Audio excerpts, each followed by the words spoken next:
Pull it back, Kobe.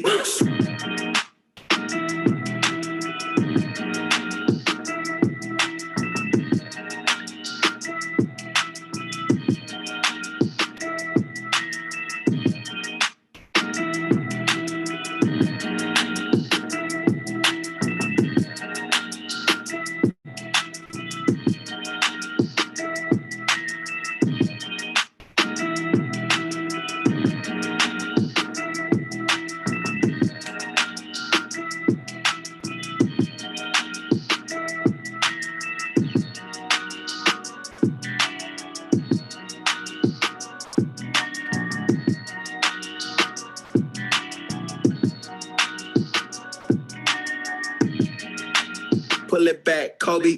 Maximum. And welcome to Wise Guys. These guys know sports.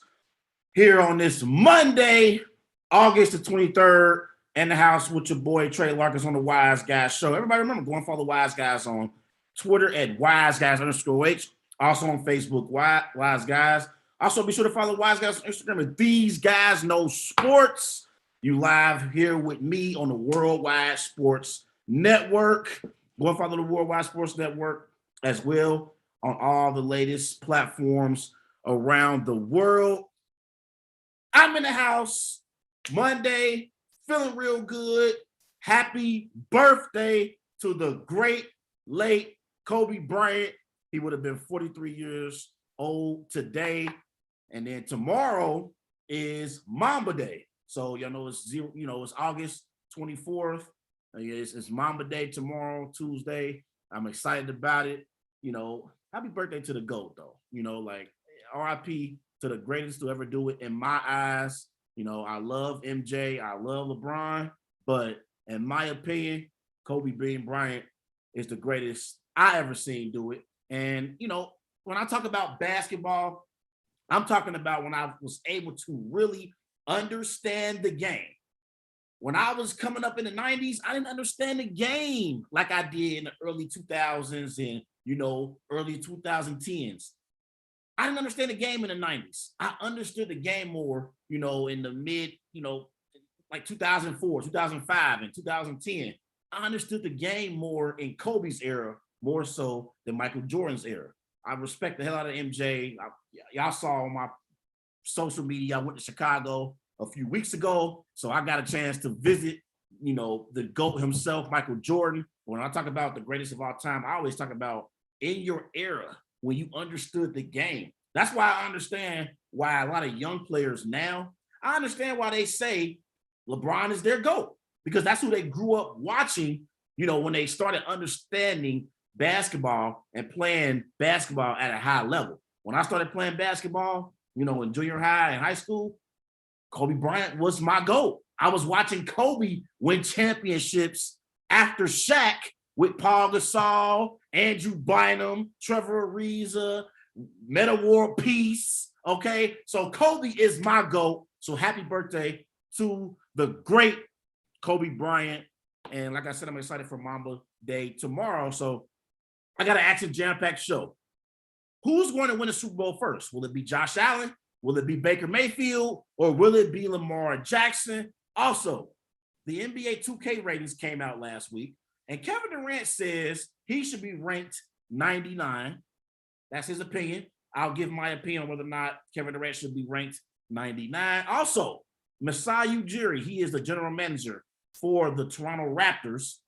He said that Kyle Lowry is the greatest Raptor in franchise history. So I'm gonna give y'all my opinion on that as well. Do I believe Kyle Lowry is the greatest Raptor in franchise history? But we're gonna start off in the NBA and start off in Golden State with the unmaking of a dynasty. So last week, Draymond Green and Kevin Durant, they went on Bleacher Report. It was on Bleacher Report. They were on Draymond Green's his show. I guess he got a show, whatever. They were talking about the 2018 dispute and how the Golden State Warriors as an organization mishandled the situation that took place with Kevin Durant and Draymond Green. So as y'all know, in 2018, the Warriors had just won 2 championships.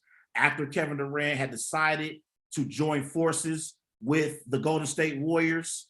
And so regular season game, Warriors in LA to take on the LA Clippers, and Draymond Green had got a rebound. It's a late game situation, very intense moment. In this particular game, I think Steph Curry was out. Draymond Green caught a rebound. Kevin Durant won the basketball. He was hot. He was feeling it. And they got into a dispute, got into a big argument. Draymond went on the bench and called Kevin Durant the B word, and they had a major dispute amongst each other. And then y'all know later on that season, the Warriors did end up getting to the NBA Finals, but Kevin Durant got injured.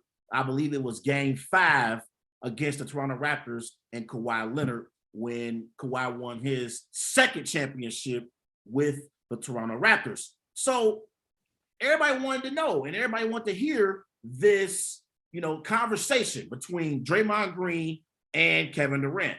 And so this was Kevin Durant. He said, quote, in the conversation with Draymond Green, he said, it was the way that everybody, including Steve Kerr, acted like it didn't happen. This was on Chips on the Bleacher Report. Okay, so it was Chips. This is on Chips on Bleacher Report. Kevin Durant saying it was the way that everybody, including Steve Kerr, acted like it didn't happen. So that was Draymond Green and Kevin Durant speaking about the situation that took place in Golden State.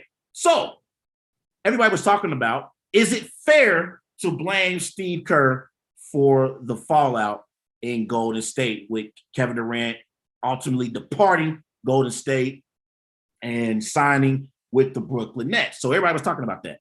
So I want to say, I don't believe Steve Kerr is to blame, nor do I believe General Manager Bob Myers is to blame for the fallout in Golden State and the altercation that took place between Kevin Durant and Draymond Green. Let me say that again. I don't believe Kevin Durant left Golden State because of the fallout. I'm sorry, let me say this again. I don't believe that Steve Kerr or General Manager Bob Myers is the reason why Kevin Durant decided to depart Golden State. I don't believe that's the reason why he decided to leave. It was because of how Steve Kerr and Bob Myers handled that particular situation. But I'll get into that here shortly. First and foremost, I want to give Kevin Durant and Draymond Green a ton of credit for doing this conversation and having this face-to-face conversation for everyone to see. I want to give them credit because you don't typically see players who still are currently playing have these type of heart-to-heart conversations. So I commend Draymond Green and Kevin Durant for having this face-to-face, heart-to-heart conversation for everyone to see and everyone to dissect and give their opinion on. You don't see this typically with players. I think Kobe and Shaq, they had a conversation, after Shaq had already retired. I think Kobe might have been retired as well. I'm not sure, but I know Shaq was retired. You don't see players, typically have these type of face-to-face conversations about things or arguments and disagreements that they may have gotten into while they play together, especially while they're still in the league. You don't normally see that. So I give a ton of credit to Draymond Green and Kevin Durant for taking the time to speak about this particular situation and other things involving Kevin Durant during his tenure in Golden State and his overall career. I give him a ton of credit because, a lot of times these players, the reason why they have the issues that they have with the media is because they feel like the media speaks for them instead of actually letting them speak for themselves. So, in this particular conversation, Kevin Durant and Draymond Green, they both had an opportunity to speak for themselves. So I give them a ton of credit for that. And I believe in the media, we need to do a better job of allowing these players to speak for themselves. That's why I always say, I'm in the media, and I don't got no issue with the player or a coach coming on Wise Guys and talking to me about whatever it is that need to be discussed about. If it's a report that's going out there, that's about a particular player or a coach, I have no issue with the player or coach coming on Wise Guys and discussing the issue with me. I'm a man. I can take it. I can take whatever criticism you throw my way, but come on my show and talk about it with me. Don't go on social media and try to talk about me behind my back. And if you do that, I'll just let you know, hey, I have a platform. You can come on Wise Guys on the Worldwide Sports Network and let me know how you feel about how I reacted to a particular report, because I'm only reacting to what's reported. I'm only reacting to what's reported. So, I'm okay with players, coming on my show and talking to me about something I reported and me giving my opinion on. I have no problem with that. So I want to get that out there. But when it comes to the situation with Kevin Durant and the Golden State Warriors, I don't believe Kevin Durant left Golden State because of his altercation involving Draymond Green. I believe Kevin Durant already had his mind made up that he was going to leave Golden State before that last season took place. I don't think the altercation was what basically was this is the breaking point for Kevin Durant. I think Kevin Durant already had his mind made up that he was leaving Golden State. He had already accomplished what he wanted to accomplish by winning 2 championships back-to-back, by winning 2 finals MVPs back-to-back. So I believe Kevin Durant had already made up in his mind that he wanted a new challenge and he wanted to go to a different team so he can be the reason why that team wins a championship and he can be undeniable the best player on that team. Even though I think he was the best player on Golden State, people always say that, you went to a dynasty that was already established. I think Kevin Durant already knew in his mind that he wanted to go to a situation where he was the player who recruited other free agents to come and play with him and basically was that franchise player from the beginning of the, era when they were winning championships to the end. Because we know in Golden State, as great as Kevin Durant was, he was never going to get the love and respect that Steph Curry got. It was never going to happen because Steph Curry has been there since the beginning of his career. We know Kevin Durant is a better player than Steph Curry, but he was never going to get the love from the Golden State Warriors fans that Steph Curry got. It wasn't going to happen. So I believe Kevin Durant, he wants that love and respect that that Steph Curry got with Golden State Warrior fans. And he knows if he wins a championship with the Brooklyn Nets, he will get all of the respect that he deserves. We know the caliber of player that Kevin Durant deserves to get that love and respect. But because the Warriors were already an established dynasty, Kevin Durant was never going to be respected like Steph Curry was in Golden State. It didn't matter if he won 4, 6, or 8 championships, and he was the finals MVP for every championship that he won in Golden State. He was never going to receive the love that Steph Curry got from Golden State Warriors fans. It wasn't going to happen. Same thing I say about LeBron James in Miami. LeBron James with the 4 straight finals in Miami. He was a 2-time finals MVP with the Miami Heat. But he will never be respected like the great Dwayne Wade in South Beach. It will never happen. In Cleveland, it happened for LeBron James when he won his championship with the Cavaliers in 2016.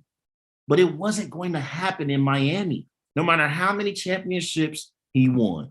So Kevin Durant realized that before that final season in Golden State, and that's why he departed Golden State for Brooklyn. Now, the situation involving Kevin Durant and Draymond Green, that's something that I'm surprised Kevin Durant and Draymond Green still have a relationship to this day. And I know everyone's going to say, well, life is short. You're supposed to forgive and forget and, let things go. The one thing I always say that you can't disrespect me and say is calling me out of my name and calling me the B word. You can call me overweight. You can call me a geek with my glasses. You can call me plenty of things. But one thing I will never allow you to do is disrespect me by calling me out of my name, saying the B word, or disrespecting my family. Those are things that there is no coming back from. So I'm surprised that Kevin Durant and Draymond Green still have a relationship, but I respect the fact that they were able to get over their differences. Kevin Durant's better than me because when you call me out of my name, you call someone the B word, those are fighting words. Those are, we got to move furniture immediately before we can have any conversation. And even if we was to have a conversation, I will never trust you again. I will never trust you again. So I give Kevin Durant a lot of credit for being able to accept Draymond Green's apology and move on with their friendship. But when it comes to the overall reason why Kevin Durant left Golden State, it wasn't because of the altercation involving him and Draymond. He was already leaving Golden State before the season started. He just wanted another opportunity to win another championship and be able to three-peat, something that rarely ever happens in the NBA. That's why he returned for his third season in Golden State. He already knew he was done with that challenge and ready to move on to different challenges in his career. So I don't believe Steve Kerr and Bob Myers were the fallout. Draymond Green and Kevin Durant said, well, I think Draymond said that he told the front office, he said, hey, y'all going to mess this up. No, Draymond, it was already going to happen anyway. KD was already going to leave Golden State. But it's just like any relationship. You can be in a relationship for years. And because you may have children with the person, because you may have financial attachments to a person, you may stay in a relationship knowing that you're going to leave the relationship at some point in the foreseeable future. But there are times where things can happen and things can take place where it just confirms everything for you. And you say, I was leaving this situation anyway. This just was the icing on the cake. That was the situation involving Draymond Green and Kevin Durant. The altercation was the icing on the cake. It was already happening anyway. It was already happening. And that's why I said with relationships, you already can know 3 months, 6 months, or even a year or a year and a half, depending on what you have attached to the person that you're with, you may already know that you're leaving this relationship. And then there could be certain things that you find out that is the icing on the cake that says, okay, I was already out before. I'm damn sure out the door now. And that's why you saw Kevin Durant in the immediate aftermath, after the timeout and after the argument with Draymond, you can hear him clearly say, that's why I'm out. He was done. He was done in Golden State. But the argument with Draymond was icing on the cake. Now, another thing I want to say is the reason why the Golden State Warriors weren't able to three-peat had nothing to do with the argument between Draymond Green and Kevin Durant. They didn't three-peat because Kevin Durant got injured in Game 5 of the NBA Finals against the Toronto Raptors. He went down. Klay Thompson went down in Game 6. The reason why they lost in the NBA Finals had nothing to do with his argument with Draymond Green. they would have beaten the Toronto Raptors had Klay Thompson and Kevin Durant been healthy. Quit trying to tell us the reason why you weren't able to three-peat was because of the disagreement between Kevin Durant and Draymond Green. I'm not buying that. The reason why you didn't three-peat was because of your injuries on your team, KD, Draymond. It had nothing to do with the altercation that took place. So that's one thing I wanted to get out on my chest as well. I think they didn't three-peat because of the injuries. Because if Kevin Durant and Klay Thompson are both healthy, they would have swept the Toronto Raptors. With all due respect to Kawhi Leonard, two-time Finals MVP, two-time NBA champion, one of the best two-way players in the NBA, he would have gotten swept by the Golden State Warriors had Kevin Durant and Klay Thompson not got injured. Period.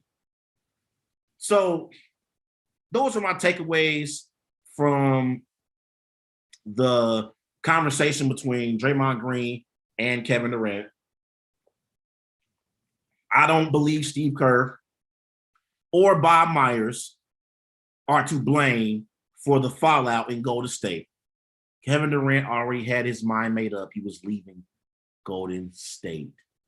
He wanted a new challenge, and he wants to be the reason why fans respect him at building a dynasty. And that's exactly what's taking place right now in Brooklyn. If the Brooklyn Nets go on to win 2 or 3 championships in this era with James Harden, Kyrie Irving, and Kevin Durant will get majority of the credit for starting that dynasty. Okay? So that's one thing I want to get off my chest when you talk about the Golden State Warriors and their fallout from when Kevin Durant decided to part ways with their team. Everybody, remember to go and follow Wise Guys on Twitter at WiseGuys_H. Also on Facebook, Wise Guys. Be sure to follow Wise Guys on Instagram at These Guys Know Sports.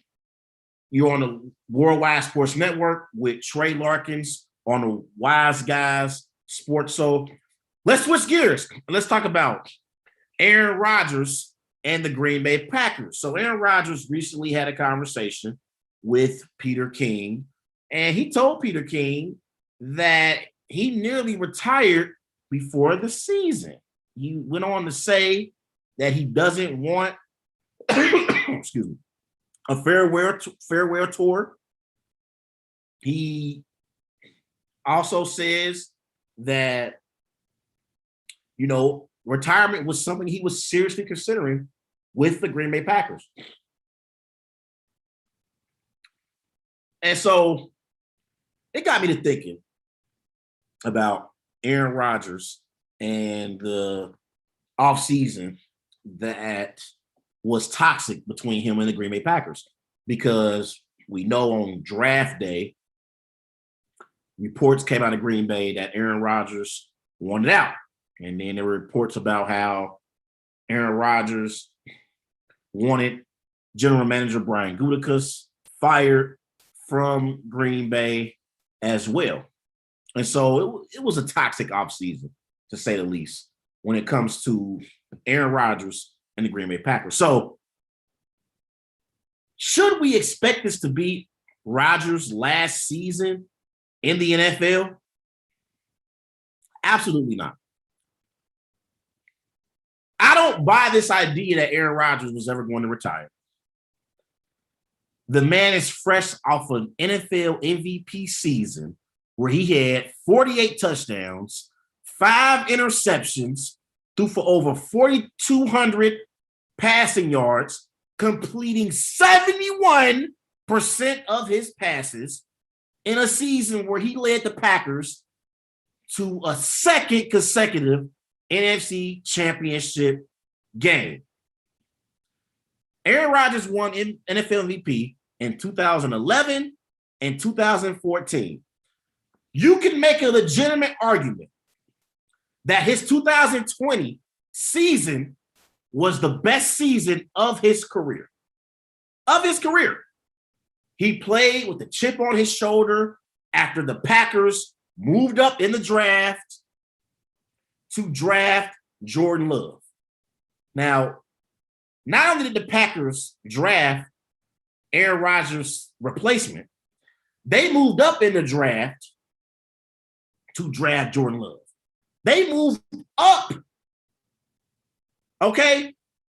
It's just like if you are in a relationship and you're trying to replace your partner, and the person that you're trying to replace your partner with, you move to that particular person's city or state. So not only did you replace your partner, you move to another city or state where the replacement is at. You left your partner behind. And that's exactly what the Green Bay Packers did. They moved up in the draft to select Jordan Love. Right? But why would Aaron Rodgers retire after the season he just had? When do players in sports retire after winning an MVP? Now, somebody let me know. I don't know if it's ever been done before, but I don't recall players in sports, when they're playing at a high level, winning MVPs, retiring before the next season. So I don't buy this idea that Aaron Rodgers was truly planning on retiring. He only used the retirement card as leverage once he realized the Packers weren't going to trade him. Once he knew, okay, they're not going to trade me, so now I have to threaten to retire in order to get what I want. That's when you saw Aaron Rodgers use the leverage card of saying, hell, I retire if you don't trade me. But Aaron, I love you, bro. You've done a great job leading the Packers organization as the quarterback for 17 years.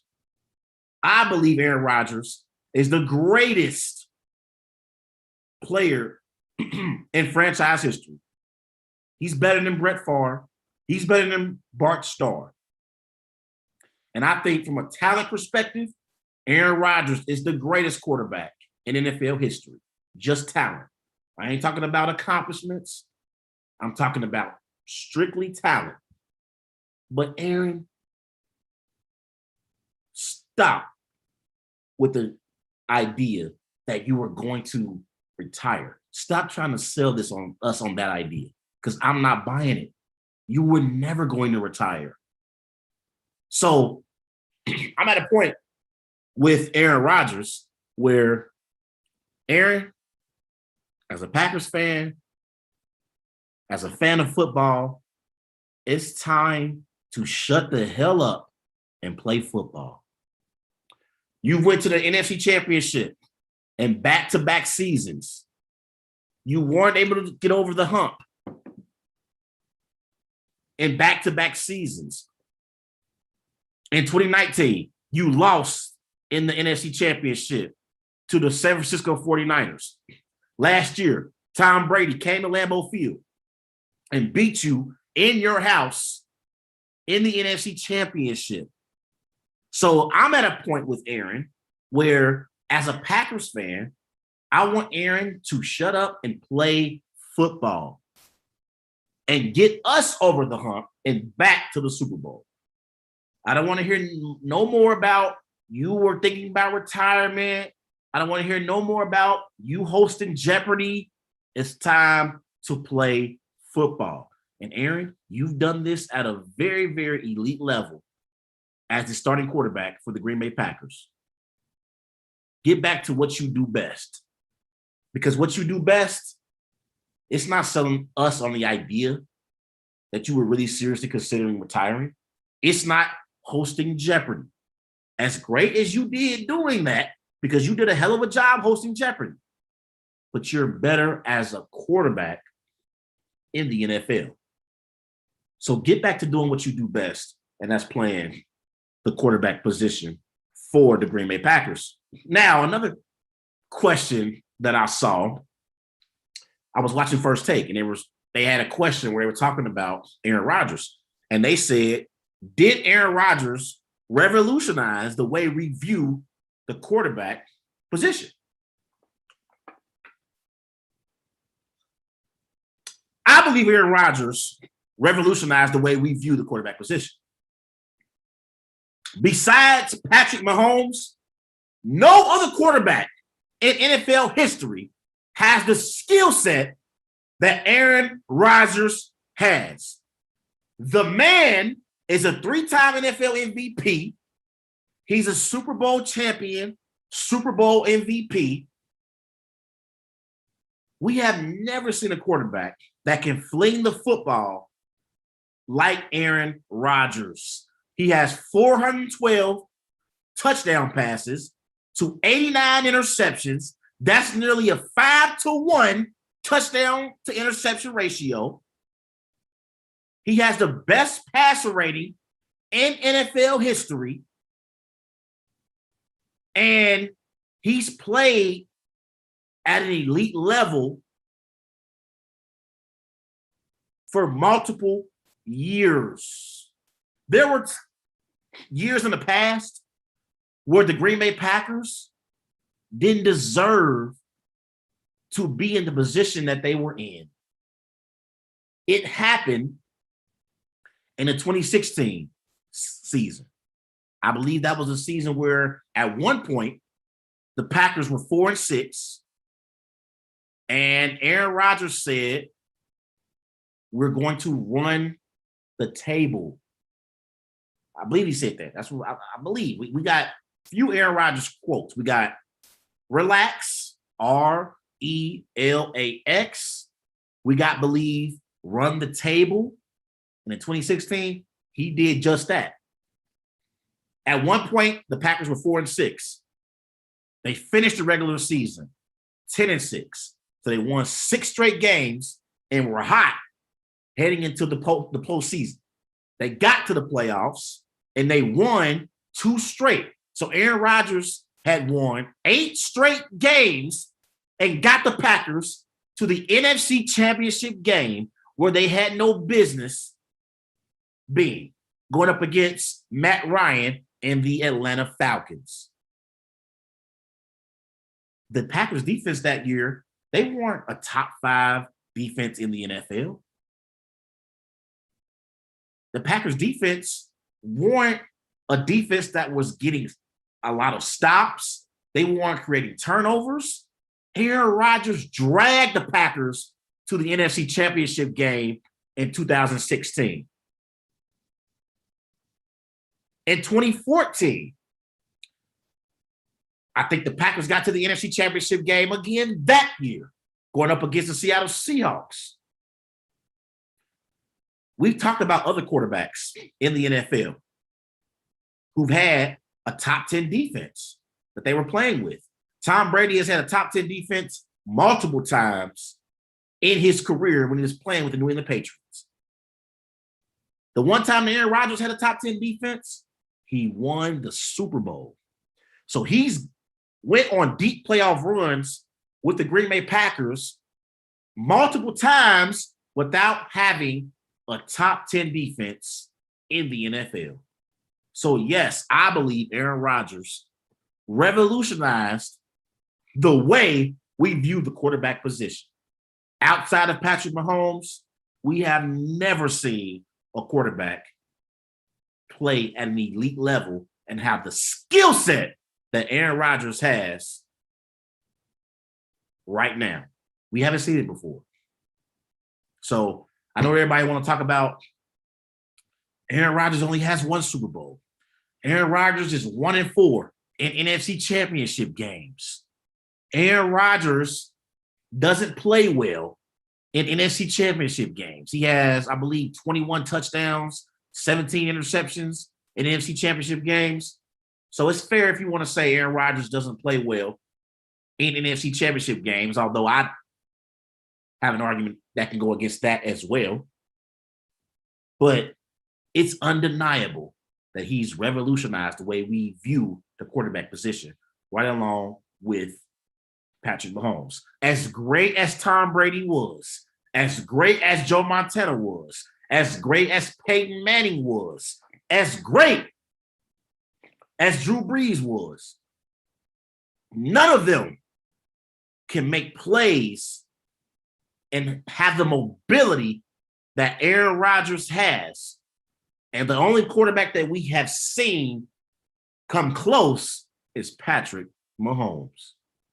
So, yes, I believe Aaron Rodgers revolutionized the way we view the quarterback position. Let's transition back to some NBA. Everybody remember go and follow Wise Guys on Twitter at WiseGuys_H. Also on Facebook, Wise Guys.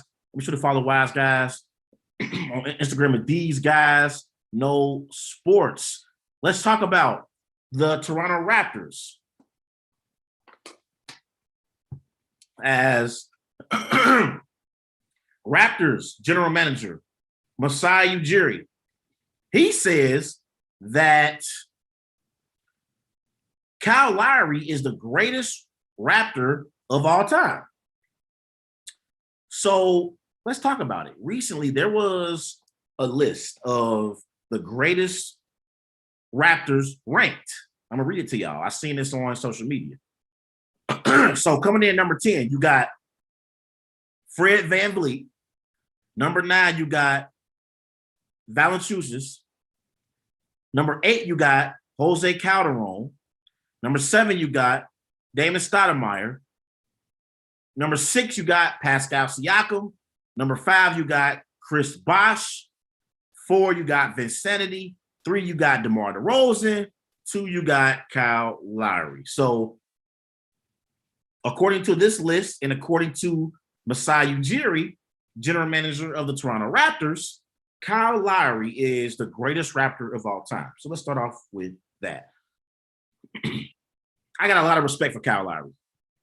Kyle Lowry, for his career, he's averaged 15 points per game, 4 rebounds per game, 6 assists per game on 42% shooting.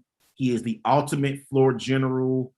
He has been a tremendous point guard in the NBA. I wouldn't associate Kyle Lowry with being great, but I think he's good. He's a 6-time All-Star, won an NBA championship in 2019. He was on the All-NBA third team in 2016. He has been loyal to the Toronto Raptors and their fans, and he is one of the greatest Raptors in NBA history. And I understand why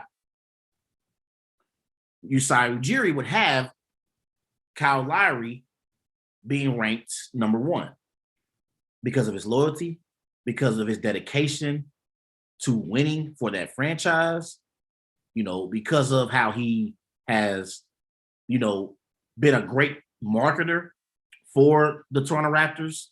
And he embraced playing in Toronto, in Canada, and, obviously has a great relationship with Drake. I get why there are people that would say that Kyle Lowry is the greatest Raptor of all time. But there are other players that play with Toronto Raptors that I would say has had a better career than Kyle Lowry. One of them is DeMar DeRozan.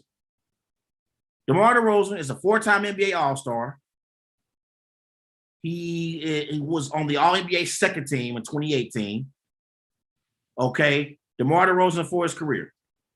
He averaged 21 points per game on 46% shooting from the floor, 5 rebounds for his career. And during those years while he was in Toronto, DeMar DeRozan was the best player on those Toronto Raptors teams. I always said the reason why they couldn't get to the NBA championship because LeBron James was their kryptonite. LeBron James, when he was in Cleveland, he was dominating the Toronto Raptors. But the best player on those Toronto Raptors teams was never Kyle Lowry. It was always DeMar DeRozan. DeMar DeRozan, even though he's not a great three-point shooter, DeMar DeRozan is a great mid-range shooter who shot at an elite level in mid-range. I think he's one of the great mid-range shooters we have in the NBA. He's also a tremendous free throw shooter. He shot 83% from the free throw line in his career. He's also a player that can get to the rim and finish at the rim. He is an elite scorer. So I've never felt like when DeMar DeRozan and Kyle Lowry were playing together in Toronto, I never felt like Kyle Lowry was the best player on those Toronto Raptors teams. Also, you can make a legitimate argument that during his tenure with the Toronto Raptors, Chris Bosh even had a better career than Kyle Lowry. The only advantage that Kyle Lowry has is loyalty. And he was the longest tenured star with the Toronto Raptors.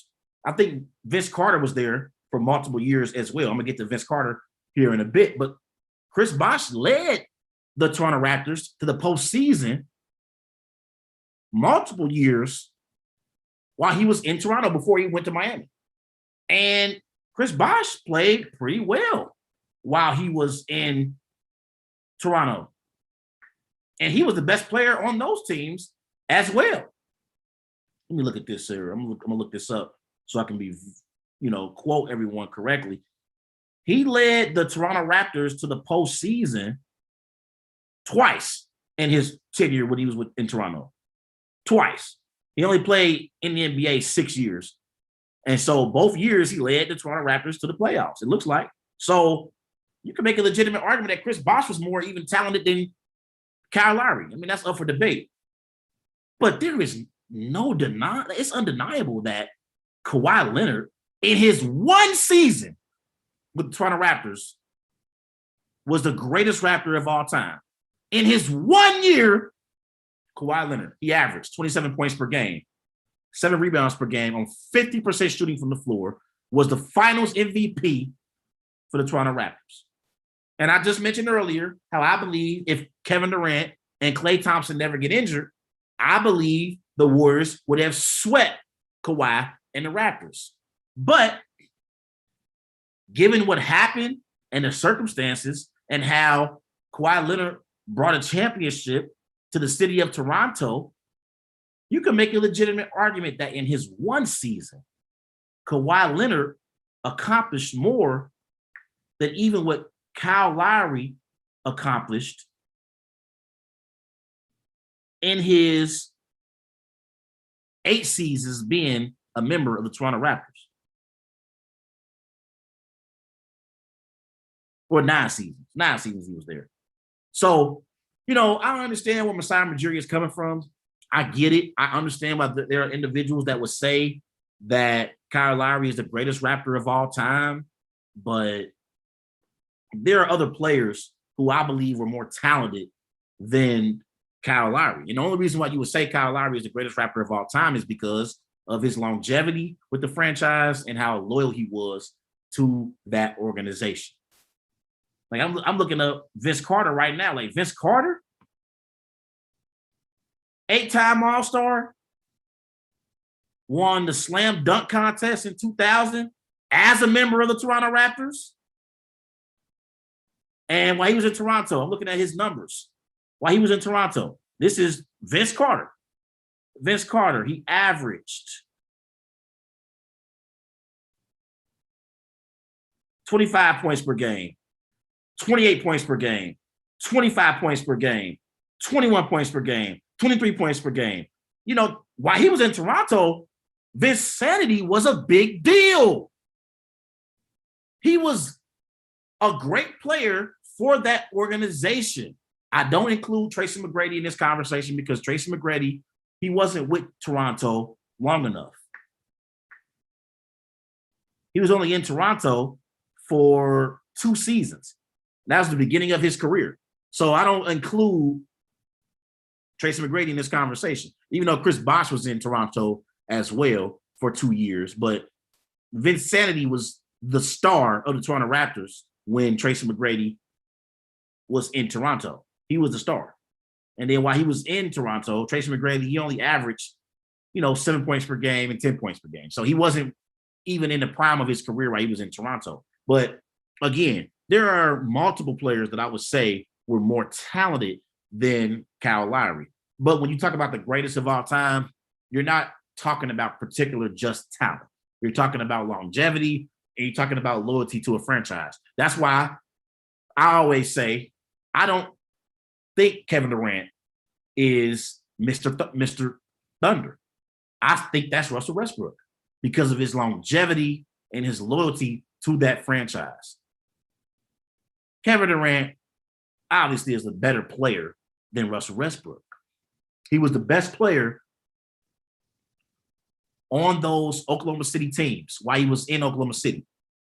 But he has never been committed or loyal to Oklahoma City like Russell Westbrook was. So I understand why Masai Ujiri would say Kyle Lowry is the greatest Raptor of all time. But there were other players on that, team who were more talented during their franchise history. Kawhi Leonard, Vince Sanity, Chris Bosh, DeMar DeRozan.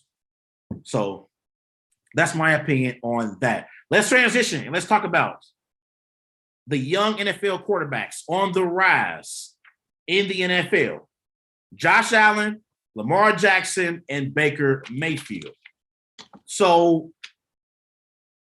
we all know the young quarterbacks in the NFL, they're all competing to win a Super Bowl.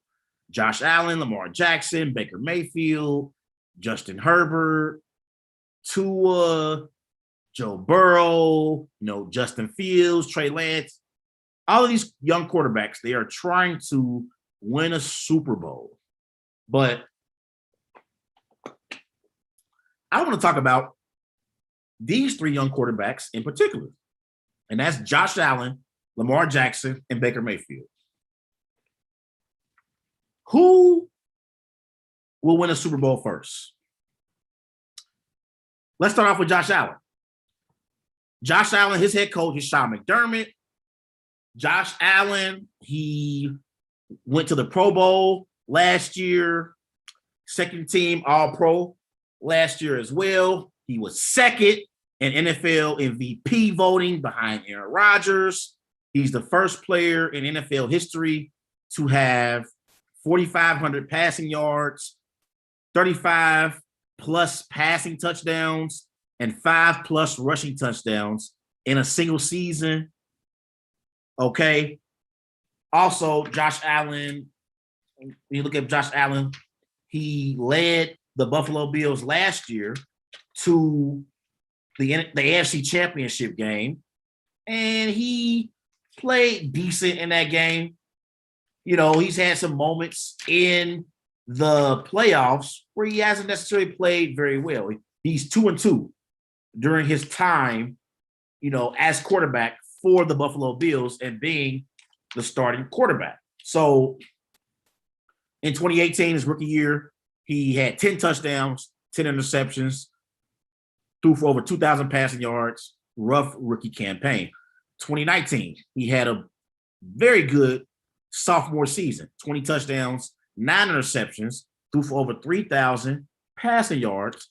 But that particular year, the Buffalo Bills, they got to the playoffs, and in my opinion, Josh Allen unrattled in the playoff game going up against Deshaun Watson and the Houston Texans. But last year was his best season. He had 37 touchdowns, 10 interceptions, again, threw for over 45,000 passing yards.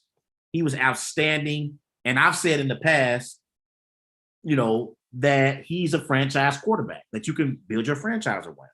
Okay. And so for his career, 68 touchdowns, just 18 interceptions, over 7,000 passing yards, completing 64% of his passes. That's Lamar Jackson. I apologize about that. Let's transition back. Let's transition to Lamar Jackson. Won NFL MVP in 2019. First team All-Pro in 2019. Most single season rushing yards by a quarterback. He had over 1,200 rushing yards in 2019. He passed Michael Vick for that feat. He has the most 1,000-yard rushing seasons by a quarterback, which is 2. He had one last year, and he had one in 2019 as well. For his career, 68 touchdowns, 18 interceptions, threw for over 7,000 pass yards. In the playoffs, though, he struggled. He's 1-3 in the playoffs, 3 touchdowns, 5 interceptions, completing 56% of his passes. Y'all know this past year, Lamar won his first playoff game against the Tennessee Titans. And then Baker Mayfield.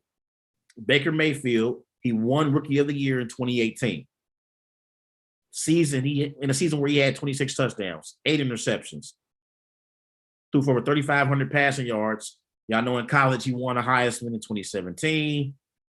For his career, 75 touchdowns, 43 interceptions, threw for over 11,000 passing yards, completing 62% of his passes. He's 1-1 in the postseason. Although last year I thought Baker Mayfield, he disappointed me in the playoff game against the Kansas City Chiefs. Y'all remember the Chiefs, they lost Patrick Mahomes in the playoff game. So I thought Baker Mayfield and the Browns should have beaten the Chiefs and got to the AFC Championship game. It didn't happen.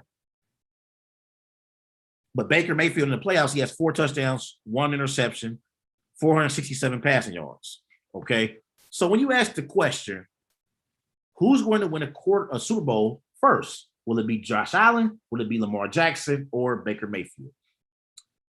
When you look at these 3 quarterbacks, I believe Josh Allen has a higher ceiling than Lamar Jackson and Baker Mayfield. Josh Allen, he's only had 1 great season, but he's a better pocket passer than Lamar Jackson is. Lamar Jackson, he's had the best season of the 3 quarterbacks because he won an NFL MVP award in 2019. But he's not a good pocket passer like Josh Allen is. Baker Mayfield, on the other hand, he has the best roster from top to bottom than Josh Allen and Lamar Jackson. Even though the Buffalo Bills got to the AFC Championship game last year, heading into this season, I believe Baker Mayfield has a better roster from top to bottom than Lamar and Josh Allen.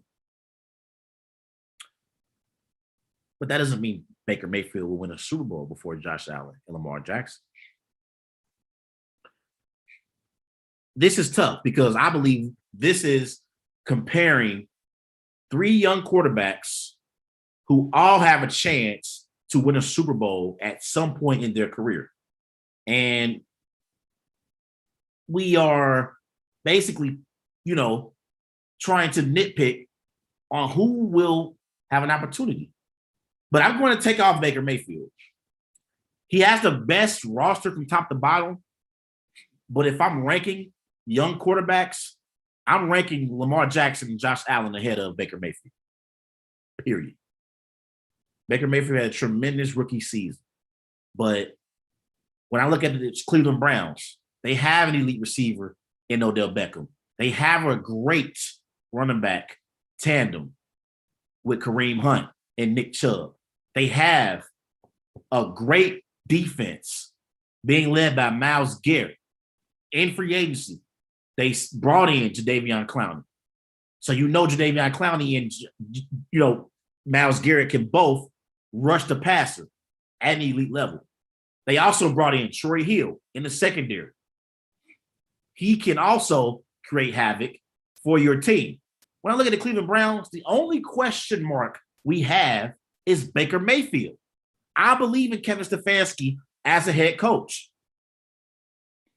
We see Baker Mayfield have a good season last year under Kevin Stefanski. 26 touchdowns, 8 interceptions, threw for over 3,500 passing yards. He had his best season under Kevin Stefanski. So I have no questions about the Cleveland Browns roster from top to bottom. As a matter of fact, you could make a legitimate argument the Cleveland Browns have the best roster in the NFL from top to bottom. The only questions we have about the Cleveland Browns are Baker Mayfield. If you insert any other elite quarterback, Aaron Rodgers, Patrick Mahomes, Dak Prescott, if he's healthy, Tom Brady, Russell Wilson, if you insert them as a starting quarterback for the Cleveland Browns, the Browns will be favored over the Kansas City Chiefs in the AFC. Even with Patrick Mahomes. Put Aaron Rodgers on the Cleveland Browns. Put Tom Brady on the Cleveland Browns. Put Russell Wilson on the Cleveland Browns. They will be favored over Patrick Mahomes and the Chiefs. So I'm going to take Baker Mayfield out of this conversation as a quarterback who I believe will win the Super Bowl first. So now it's down to Lamar Jackson and Josh Allen. And this is very hard for me because I believe both of these quarterbacks are franchise quarterbacks that you can win a Super Bowl with. I do. But I have to be consistent. And I always say your number one job as a quarterback is to throw the football down the field and to be a consistent pocket passer. You have to be a consistent, pure pocket passer in order to be a franchise quarterback. And I believe that is Josh Allen. I love Lamar Jackson. Won NFL MVP in 2019, won his first playoff game last year. But I don't believe Lamar Jackson is a consistent, pure pocket passer like Josh Allen is. And I think in order to win a Super Bowl, you have to be able to throw the ball consistently in the pocket. So I'm going to give the edge to Josh Allen slightly over Lamar Jackson. If Lamar can be consistent at throwing the ball in the pocket more consistently, he may win a Super Bowl before Josh Allen. But right now, given what I've seen from everyone, including Josh Allen, Lamar Jackson, and Baker Mayfield, I don't think Lamar Jackson can throw the ball down the field consistently from the pocket just yet. So I'm going to give Josh Allen the edge. Also, when it comes to head coaches in the NFL, Sean McDermott is a quality and a proven head coach. Now, you're going to say, come on, Trey, John Harbaugh has won a Super Bowl with Joe Flacco as his quarterback. He's one of the best coaches in the NFL. Of course, John Harbaugh is an elite coach in the NFL. I know what John Harbaugh is proven. But at one point, before Lamar Jackson took over for Joe Flacco, John Harbaugh, his job status was unclear. And I love John Harbaugh. But I'm going to give Josh Allen a slight edge over Lamar. And I think this Buffalo Bills team is a Super Bowl caliber team. They are a true Super Bowl contender in the AFC. We know the Kansas City Chiefs are the favorites. But Buffalo deserves to be in that conversation as well. They'll win the AFC East. I think they have the best quarterback in the division. We know the New England Patriots have a quarterback competition right now with Mac Jones and Cam Newton. But neither Mac Jones or Cam Newton are as good as Josh Allen is. I have my issues with Tua in Miami. Tua, in my opinion, he doesn't anticipate throws at an elite level just yet. Like sometimes I feel like Tua is passive and he's not flinging the football and reacting, at an elite rate. So that's my issue with Tua. Like I think Tua sometimes he's processing the game a little bit slower. Doesn't mean he can't at some point prove to be a quality franchise quarterback. But right now I'm taking Josh Allen over Tua as well. So Josh Allen's the best quarterback in his division. And He's a top 10 quarterback in the NFL. Lamar Jackson has accomplished more than Josh Allen because he has the NFL MVP. But I'm taking Josh Allen over Lamar slightly, just slightly, as the quarterback that can win a Super Bowl first. So when it comes to Josh Allen, Baker Mayfield, and Lamar Jackson, Josh Allen will win a Super Bowl before Lamar Jackson and Baker Mayfield. Let's transition to some NBA. Let's talk about NBA 2K ratings. As the NBA 2K ratings came out last week, let me read them for everyone. Damian Lillard, he came in being rated 94. James Harden came in being rated 94. Luka came in being rated 94. Joel Embiid came in being rated 95. Joker 95. Kawhi 95. Steph 96. Giannis 96. KD 96. LeBron 96. So Kevin Durant said that he should be ranked 99. So when you talk about NBA 2K ratings, let me go ahead and put this out there. Ladies and gentlemen, children of all ages, Kevin Durant is the best player on the planet. He's the best player on the planet. I know the Greek Freak just won Finals MVP, and he just won his first NBA championship, and he won the first championship for the Milwaukee Bucks since the 70s.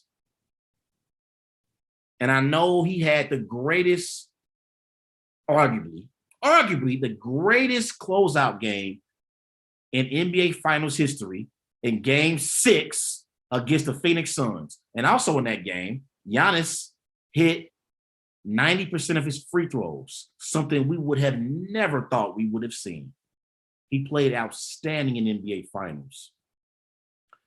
Had moment after moment where he proved he was the best player on the floor. In Game 4, in a crucial moment down the stretch, Devin Booker threw a potential alley-oop pass to DeAndre Ayton, and Giannis deflected the basketball and made a tremendous defensive play. The way he was able to recover on that play was amazing. In Game 5, after Devin Booker got down in the paint and Jrue Holiday was able to strip him, Giannis putting his hand up, signaling to Jrue Holiday to throw the alley-oop and catching the alley-oop, almost hitting his head, on the side of the backboard, was amazing. But Kevin Durant is the best player in the NBA. Powering on. Kevin Durant is fresh off a season where he averaged 27, 7, and 6. He shot 54% from the floor. He was absolutely amazing in the playoffs. He almost single-handedly beat the NBA champions in the semifinals of the Eastern Conference playoffs. He had a compromised James Harden he was playing with, no Kyrie Irving, and in the series against the Milwaukee Bucks, the man averaged 35, 11, and 5. I'm going to say it again. 35, 11, and 5. And if his shoe size was a half size smaller, the Nets would have went on to the NBA Finals because they would have beaten Trae Young and the Atlanta Hawks, with all due respect to the Atlanta Hawks and what they were able to accomplish this year. Kevin Durant and the Brooklyn Nets would have beaten the Atlanta Hawks in the Eastern Conference Finals. And they would have been representing the Eastern Conference in the NBA Finals. And so you never know what could have happened once the NBA Finals rolled around. Maybe Kyrie Irving returns back to the lineup. Maybe James Harden can get back to close to being 100%. But it's levels to this. And I believe Kevin Durant is on another level. And as great as Giannis is and what he was able to accomplish for the Milwaukee Bucks, capturing an NBA championship, he isn't on Kevin Durant's level. He's not.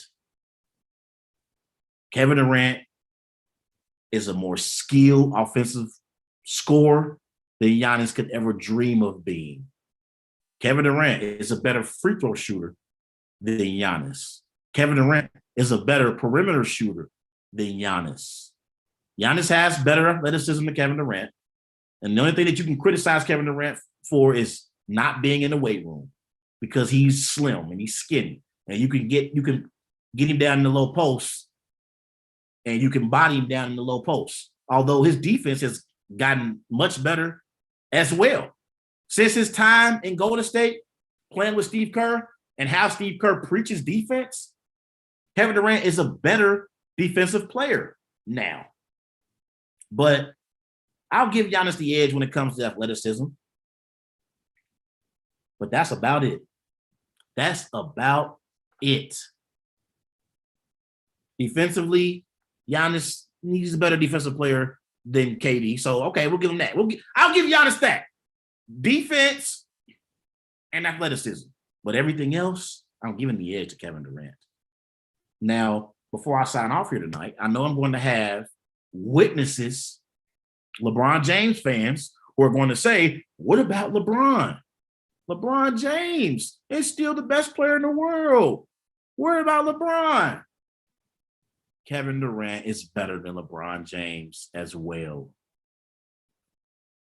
That doesn't mean that LeBron James and the Lakers can't beat the Nets this year in the NBA Finals. But right now, give me Kevin Durant over LeBron James. Now, we talking about 2015, 2016. LeBron James was still the best player in the world. But after 2017, Kevin Durant has been the best player on the planet. It's not up for debate. I know we like to debate and argue and try to, play devil's advocate on certain stuff and try to give pushback on certain arguments. But Kevin Durant is the best player in the NBA, and he should be ranked 99 on NBA 2K. I love NBA 2K. I play with my cousins all the time, but they got this one wrong because you're basically saying that LeBron, Kevin Durant, and Giannis and Steph are all on the same level, and I disagree with that. You got Kawhi being ranked 95 overall, but I would rank Kawhi over Giannis. See, I think Giannis should be switched out for Kawhi. Because right now, I'm still taking Kawhi, LeBron, and KD over Giannis. Giannis is top 5 player in the NBA, but give me Kevin Durant, LeBron James, and Kawhi Leonard over Giannis right now. Everybody, remember to go and follow Wise Guys on Twitter at WiseGuys_H. Also on Facebook, Wise Guys. And be sure to follow Wise Guys on Instagram at These Guys Know Sports.